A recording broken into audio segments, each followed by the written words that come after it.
আসসালামু আলাইকুম। আজকে দেখাবো মাটির পাত্রে কিভাবে রঙিন মাছ চাষ করতে হয়।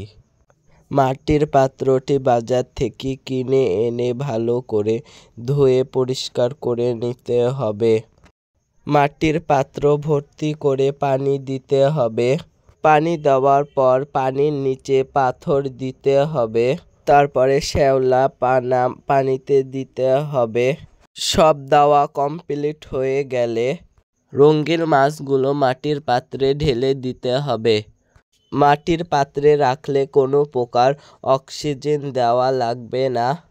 প্রতিদিন একবার করে মাছগুলোকে খেতে দিতে হবে, আর যে কয়টি মাছ সে কয়টি খাবার দিতে হবে। বেশি দিলে মাছ গ্যাস করে মারা যাবে। যেই দোকানে মাছ কিনবে সেই দোকানে জিজ্ঞেস করলে খাবার পাবেন।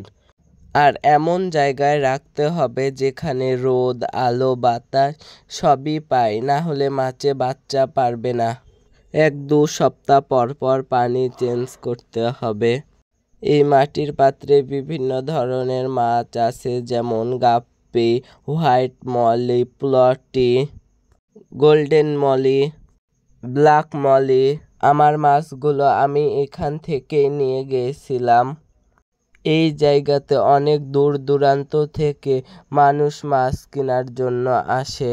হোয়াইট মলি 40 টাকা জোড়া, গাপ্পি 20 টাকা জোড়া, ব্ল্যাক মলি 30 টাকা জোড়া।